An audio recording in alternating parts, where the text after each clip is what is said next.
ಇರಾನ್ನ ಭೀಕರ ಯುದ್ಧ ಅಂತ್ಯ ಆಗತ್ತಾ? ಇಡೀ ಜಗತ್ತು ಈ ಪ್ರಶ್ನೆಯನ್ನ ಕೇಳ್ತಾ ಇದೆ. ಇರಾನ್ ಇಸ್ರೇಲ್ ನಡುವೆ ಕದನ ವಿರಾಮ ವರ್ಕೌಟ್ ಆಗತ್ತಾ? ಅಮೆರಿಕ ಅಧ್ಯಕ್ಷ ಟ್ರಂಪ್ ಕದನ ವಿರಾಮ ಘೋಷಣೆ ಮಾಡಿದ್ದಾರೆ. 12 ದಿನಗಳ ಕಾದಾಟ ಸಮಾಪ್ತಿ ಅಂತ ಹೇಳಿದ್ದಾರೆ. ಈ ಸಮಾಪ್ತಿ ಅನ್ನೋದಕ್ಕೆ ಬಹಳ ಅರ್ಥಗಳಿರ್ತವೆ. ಅಮೆರಿಕ ಸಮಾಪ್ತಿ ಅಂತ ಹೇಳಿದ್ರೆ ಅದು ಕದನ ವಿರಾಮವೇ ಆಗಿರಬೇಕಾಗಿಲ್ಲ. ಆದರೂ ಇದನ್ನ ಸೀಸ್ಫೈರ್ ಅಂತ ನೋಡೋದಾದ್ರೆ 12 ದಿನಗಳ ಕಾದಾಟ ಸಮಾಪ್ತಿ ಅಂತ ಟ್ರಂಪ್ ಪೋಸ್ಟ್ ಮಾಡಿರ್ತಕ್ಕಂಥದ್ದು. ಮಧ್ಯಪ್ರಾಚ್ಯ ನಾಶವನ್ನ 2 ದೇಶಗಳು ತಡೆದಿವೆ. ಜಗತ್ತಿಗೆ ಇದು ಶಾಂತಿಯ ಸಮಯ ಅಂತ ಡೊನಾಲ್ಡ್ ಟ್ರಂಪ್ ಶಾಂತಿ ಮಂತ್ರ ಪಠಿಸ್ತಾ ಇದ್ದಾರೆ.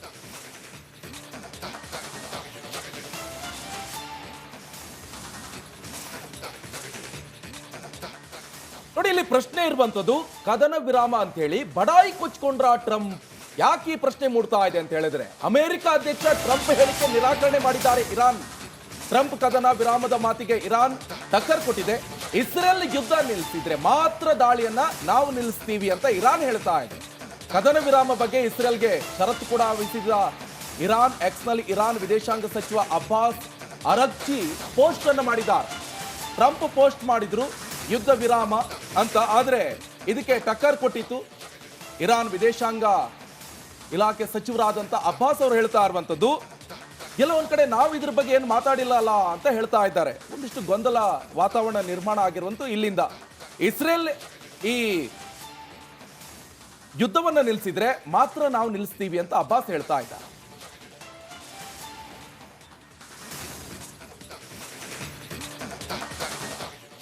ನೋಡಿ, ಇಸ್ರೇಲ್ ಪರವಾಗಿ ನೇರವಾಗಿಯೇ ಅಖಾಡಕ್ಕಿಳಿದಿದ್ದಂತಹ ಅಮೆರಿಕಾಗೆ ಇರಾನ್ ಮರ್ಮಾಘಾತ ನೀಡಿದೆ. ಜೊತೆಗೆ ಕತಾರ್ ಸೇರಿದಂತೆ ಮಧ್ಯಪ್ರಾಚ್ಯದಲ್ಲಿದ್ದಂತಹ US ವಾಯುನೆಲೆಗಳ ಮೇಲೆ ಭೀಕರ ದಾಳಿ ಮಾಡಿದ್ದು. ನೋಡಿ, ಟ್ರಂಪ್ ಇದನ್ನ ನಿರೀಕ್ಷೆ ಮಾಡಿರಲಿಲ್ಲ. ಅಮೆರಿಕನ್ ಮಿಲಿಟರಿ ಪೋಸ್ಟ್ಗಳ ಮೇಲೆ ಇರಾನ್ ದಾಳಿ ಮಾಡುತ್ತೆ ಅಂತ, ಆ ರಿಸ್ಕನ್ನು ತಗೊಳುತ್ತೆ ಅಂತ ಅನ್ಕೊಂಡಿರಲಿಲ್ಲ. ಆದರೆ ಇರಾನ್ ಆ ರಿಸ್ಕನ್ನು ತಗೊಳ್ತು. ಸೊ ಇದು ಟ್ರಂಪ್ಗೆ ಪಂಥಾಹ್ವಾನ ನೀಡಿದಂಗೆ ಆಗಿದೆ.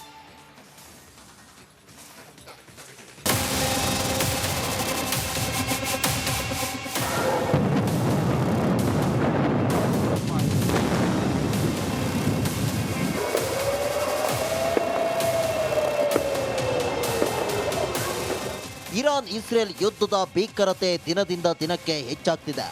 ಇದೀಗ ಯುದ್ಧದ ಕಿಡಿ ಮಧ್ಯಪ್ರಾಚ್ಯಕ್ಕೆ ವಿಸ್ತರಿಸಿದೆ. ಇಸ್ರೇಲ್ ಪರವಾಗಿ ಇರಾನ್ ಮೇಲೆ ದಾಳಿ ಮಾಡಿದ್ದ ಅಮೆರಿಕ ವಿರುದ್ಧ ಇರಾನ್ ತೊಡೆತಟ್ಟಿದೆ. ಮಧ್ಯಪ್ರಾಚ್ಯದಲ್ಲಿನ ಅಮೆರಿಕ ಮಿಲಿಟರಿ ನೆಲೆಗಳ ಮೇಲೆ ಇರಾನ್ ಭೀಕರ ದಾಳಿ ಮಾಡಿದೆ.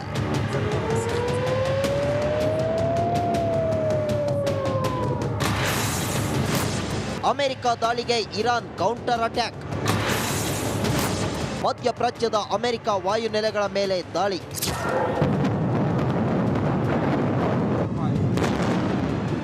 ಅಮೆರಿಕ ವಿರುದ್ಧ ಇಸ್ರೇಲ್ ಪ್ರತೀಕಾರದ ಗಾಳೆ ಮೊಳಗಿಸಿದೆ. ಇಸ್ರೇಲ್ ಪರವಾಗಿ ಇರಾನ್ನ ಅಣು ಕೇಂದ್ರಗಳ ಮೇಲೆ ದಾಳಿ ಮಾಡಿದ್ದ ಅಮೆರಿಕಕ್ಕೆ ದಿಟ್ಟ ಉತ್ತರ ಕೊಡ್ತಿದೆ. ಮಧ್ಯಪ್ರಾಚ್ಯದಲ್ಲಿನ ಅಮೆರಿಕದ ವಾಯುನೆಲೆಗಳ ಮೇಲೆ ಇರಾನ್ ಕ್ಷಿಪಣಿ ದಾಳಿ ಮಾಡಿದೆ. ಮಧ್ಯಪ್ರಾಚ್ಯದಲ್ಲಿನ ಅತಿದೊಡ್ಡ US ಮಿಲಿಟರಿ ನೆಲೆಯಾದ ಅಲ್ ಉದೈದನ್ನ ಗುರಿಯಾಗಿಸಿ ಅಟ್ಯಾಕ್ ಮಾಡಿದೆ. ನಾವು ಈಗ ಆಪರೇಷನ್ ಟ್ರಯಂಫ್ ಸಂದೇಶವನ್ನ ಕೊಡುತ್ತಿದ್ದೇವೆ ಎಂದು ಇರಾನ್ ಹೇಳಿಕೊಂಡಿದೆ. ಇರಾನ್ ಅಮೆರಿಕದ ಯಾವ್ಯಾವ ವಾಯುನೆಲೆಗಳನ್ನ ಗುರಿಯಾಗಿಸಿ ದಾಳಿ ಮಾಡಿದೆ ಅನ್ನೋದನ್ನ ನೋಡೋದಾದ್ರೆ, ಇರಾನ್ ಇರಾಕ್ನಲ್ಲಿರುವ ಅಮೆರಿಕ ವಾಯುನೆಲೆ ಹಾಗೂ ಕತಾರ್ನಲ್ಲಿರುವ ಅಮೆರಿಕದ ವಾಯುನೆಲೆ, ಕುವೈತ್ ಹಾಗೂ ಬೇರೆನ್ನಲ್ಲಿರುವ ಅಮೆರಿಕದ ಏರ್ಬೇಸ್ ಮೇಲೆ ಕ್ಷಿಪಣಿ ದಾಳಿ ಮಾಡಿ ಯುದ್ಧದ ಕಿಚ್ಚು ಹೆಚ್ಚಿಸಿದೆ.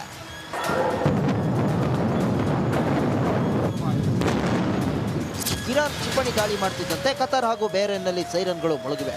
ಅಲ್ಲಿನ ನಾಗರಿಕರಿಗೆ ಸುರಕ್ಷಿತವಾಗಿರಲು ಎಚ್ಚರಿಕೆ ನೀಡಲಾಗಿದೆ.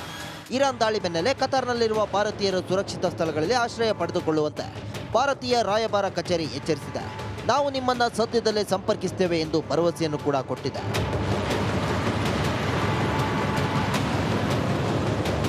ಮಧ್ಯಪ್ರಾಚ್ಯದಲ್ಲಿ ಆತಂಕದ ವಾತಾವರಣ ನಿರ್ಮಾಣವಾಗಿದೆ.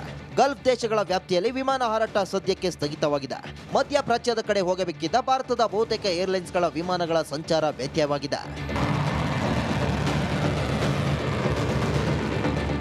ಇರಾನ್ ದಾಳಿ ಬಗ್ಗೆ ಪ್ರತಿಕ್ರಿಯೆ ನೀಡಿರುವ ಅಮೆರಿಕ ಅಧ್ಯಕ್ಷ ಡೊನಾಲ್ಡ್ ಟ್ರಂಪ್, ಇರಾನ್ನ ಎಲ್ಲ ಕ್ಷಿಪಣಿಗಳನ್ನು ಹೊಡೆದುರುಳಿಸಿದ್ದೇವೆ, ಯಾವುದೇ ಸಾವು ಸಂಭವಿಸಿಲ್ಲ ಎಂದಿದ್ದಾರೆ.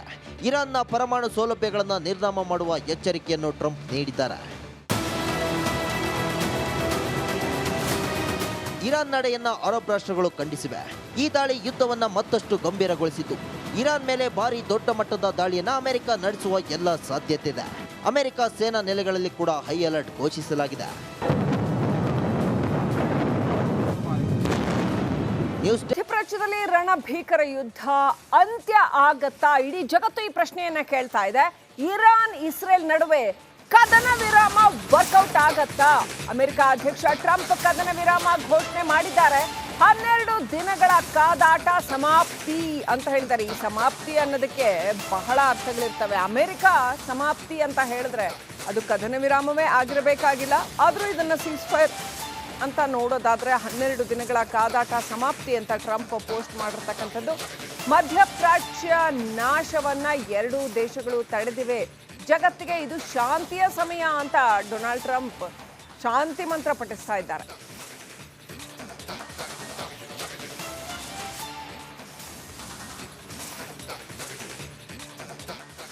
ನೋಡಿ, ಇಲ್ಲಿ ಪ್ರಶ್ನೆ ಇರುವಂತದ್ದು ಕದನ ವಿರಾಮ ಅಂತ ಹೇಳಿ ಬಡಾಯಿ ಕೊಚ್ಕೊಂಡ್ರ ಟ್ರಂಪ್. ಯಾಕೆ ಈ ಪ್ರಶ್ನೆ ಮೂಡ್ತಾ ಇದೆ ಅಂತ ಹೇಳಿದ್ರೆ, ಅಮೆರಿಕ ಅಧ್ಯಕ್ಷ ಟ್ರಂಪ್ ಹೇಳಿಕೆ ನಿರಾಕರಣೆ ಮಾಡಿದ್ದಾರೆ ಇರಾನ್. ಟ್ರಂಪ್ ಕದನ ವಿರಾಮದ ಮಾತಿಗೆ ಇರಾನ್ ಟಕ್ಕರ್ ಕೊಟ್ಟಿದೆ. ಇಸ್ರೇಲ್ ಯುದ್ಧ ನಿಲ್ಲಿಸಿದ್ರೆ ಮಾತ್ರ ದಾಳಿಯನ್ನ ನಾವು ನಿಲ್ಲಿಸ್ತೀವಿ ಅಂತ ಇರಾನ್ ಹೇಳ್ತಾ ಇದೆ. ಕದನ ವಿರಾಮ ಬಗ್ಗೆ ಇಸ್ರೇಲ್ಗೆ ಷರತ್ತು ಕೂಡ ವಿಧಿಸಿದ ಇರಾನ್. ಎಕ್ಸ್ನಲ್ಲಿ ಇರಾನ್ ವಿದೇಶಾಂಗ ಸಚಿವ ಅಬ್ಬಾಸ್ ಅರಗ್ಚಿ ಪೋಸ್ಟ್ ಅನ್ನು ಮಾಡಿದ್ದಾರೆ. ಟ್ರಂಪ್ ಪೋಸ್ಟ್ ಮಾಡಿದ್ರು ಯುದ್ಧ ವಿರಾಮ ಅಂತ, ಆದ್ರೆ ಇದಕ್ಕೆ ಟಕ್ಕರ್ ಕೊಟ್ಟಿತ್ತು ಇರಾನ್ ವಿದೇಶಾಂಗ ಇಲಾಖೆ ಸಚಿವರಾದಂತ ಅಬ್ಬಾಸ್ ಅವರು ಹೇಳ್ತಾ ಇರುವಂತದ್ದು, ಎಲ್ಲ ಒಂದ್ ಕಡೆ ನಾವು ಇದ್ರ ಬಗ್ಗೆ ಏನು ಮಾತಾಡಿಲ್ಲ ಅಲ್ಲ ಅಂತ ಹೇಳ್ತಾ ಇದ್ದಾರೆ. ಒಂದಿಷ್ಟು ಗೊಂದಲ ವಾತಾವರಣ ನಿರ್ಮಾಣ ಆಗಿರುವಂತ ಇಲ್ಲಿಂದ. ಇಸ್ರೇಲ್ ಈ ಯುದ್ಧವನ್ನ ನಿಲ್ಲಿಸಿದ್ರೆ ಮಾತ್ರ ನಾವು ನಿಲ್ಲಿಸ್ತೀವಿ ಅಂತ ಅಬ್ಬಾಸ್ ಹೇಳ್ತಾ ಇದ್ದಾರೆ.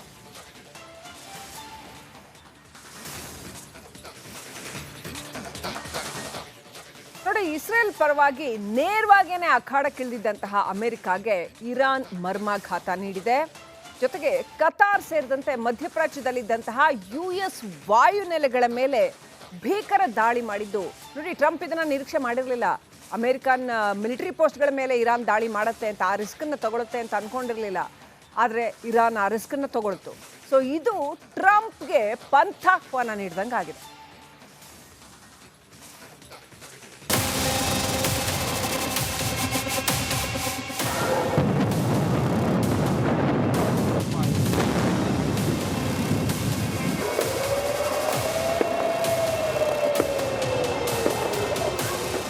ಇರಾನ್ ಇಸ್ರೇಲ್ ಯುದ್ಧದ ಭೀಕರತೆ ದಿನದಿಂದ ದಿನಕ್ಕೆ ಹೆಚ್ಚಾಗ್ತಿದೆ.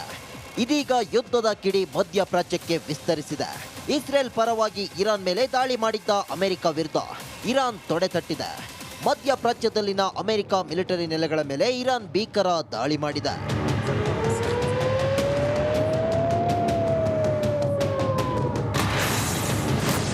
ಅಮೆರಿಕ ದಾಳಿಗೆ ಇರಾನ್ ಕೌಂಟರ್ ಅಟ್ಯಾಕ್. ಮಧ್ಯಪ್ರಾಚ್ಯದ ಅಮೆರಿಕ ವಾಯುನೆಲೆಗಳ ಮೇಲೆ ದಾಳಿ.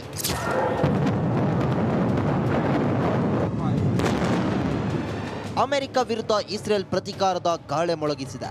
ಇಸ್ರೇಲ್ ಪರವಾಗಿ ಇರಾನ್ನ ಅಣು ಕೇಂದ್ರಗಳ ಮೇಲೆ ದಾಳಿ ಮಾಡಿದ್ದ ಅಮೆರಿಕಕ್ಕೆ ದಿಟ್ಟ ಉತ್ತರ ಕೊಡ್ತಿದೆ. ಮಧ್ಯಪ್ರಾಚ್ಯದಲ್ಲಿನ ಅಮೆರಿಕದ ವಾಯುನೆಲೆಗಳ ಮೇಲೆ ಇರಾನ್ ಕ್ಷಿಪಣಿ ದಾಳಿ ಮಾಡಿದೆ. ಮಧ್ಯಪ್ರಾಚ್ಯದಲ್ಲಿನ ಅತಿದೊಡ್ಡ US ಮಿಲಿಟರಿ ನೆಲೆಯಾದ ಅಲ್ ಉದೈದನ್ನ ಗುರಿಯಾಗಿಸಿ ಅಟ್ಯಾಕ್ ಮಾಡಿದೆ. ನಾವು ಈಗ ಆಪರೇಷನ್ ಟ್ರಯಂಫ್ ಸಂದೇಶವನ್ನ ಕೊಡುತ್ತಿದ್ದೇವೆ ಎಂದು ಇರಾನ್ ಹೇಳಿಕೊಂಡಿದೆ. ಇರಾನ್ ಅಮೆರಿಕದ ಯಾವ್ಯಾವ ವಾಯುನೆಲೆಗಳನ್ನ ಗುರಿಯಾಗಿಸಿ ದಾಳಿ ಮಾಡಿದೆ ಅನ್ನೋದನ್ನ ನೋಡೋದಾದ್ರೆ, ಇರಾನ್ ಇರಾಕ್ನಲ್ಲಿರುವ ಅಮೆರಿಕ ವಾಯುನೆಲೆ ಹಾಗೂ ಕತಾರ್ನಲ್ಲಿರುವ ಅಮೆರಿಕದ ವಾಯುನೆಲೆ, ಕುವೈತ್ ಹಾಗೂ ಬೇರೆನ್ನಲ್ಲಿರುವ ಅಮೆರಿಕದ ಏರ್ಬೇಸ್ ಮೇಲೆ ಕ್ಷಿಪಣಿ ದಾಳಿ ಮಾಡಿ ಯುದ್ಧದ ಕಿಚ್ಚು ಹೆಚ್ಚಿಸಿದೆ.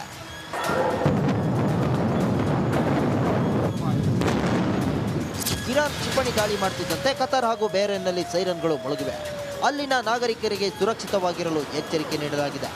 ಇರಾನ್ ದಾಳಿ ಬೆನ್ನಲ್ಲೇ ಕತಾರ್ನಲ್ಲಿರುವ ಭಾರತೀಯರು ಸುರಕ್ಷಿತ ಸ್ಥಳಗಳಲ್ಲಿ ಆಶ್ರಯ ಪಡೆದುಕೊಳ್ಳುವಂತೆ ಭಾರತೀಯ ರಾಯಭಾರ ಕಚೇರಿ ಎಚ್ಚರಿಸಿದೆ.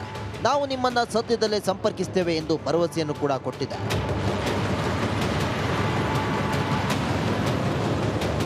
ಮಧ್ಯಪ್ರಾಚ್ಯದಲ್ಲಿ ಆತಂಕದ ವಾತಾವರಣ ನಿರ್ಮಾಣವಾಗಿದೆ. ಗಲ್ಫ್ ದೇಶಗಳ ವ್ಯಾಪ್ತಿಯಲ್ಲಿ ವಿಮಾನ ಹಾರಾಟ ಸದ್ಯಕ್ಕೆ ಸ್ಥಗಿತವಾಗಿದೆ. ಮಧ್ಯಪ್ರಾಚ್ಯದ ಕಡೆ ಹೋಗಬೇಕಿದ್ದ ಭಾರತದ ಬಹುತೇಕ ಏರ್ಲೈನ್ಸ್ಗಳ ವಿಮಾನಗಳ ಸಂಚಾರ ವ್ಯತ್ಯಯವಾಗಿದೆ. ಇರಾನ್ ದಾಳಿ ಬಗ್ಗೆ ಪ್ರತಿಕ್ರಿಯೆ ನೀಡಿರುವ ಅಮೆರಿಕ ಅಧ್ಯಕ್ಷ ಡೊನಾಲ್ಡ್ ಟ್ರಂಪ್, ಇರಾನ್ನ ಎಲ್ಲ ಕ್ಷಿಪಣಿಗಳನ್ನು ಹೊಡೆದುರುಳಿಸಿದ್ದೇವೆ, ಯಾವುದೇ ಸಾವು ಸಂಭವಿಸಿಲ್ಲ ಎಂದಿದ್ದಾರೆ.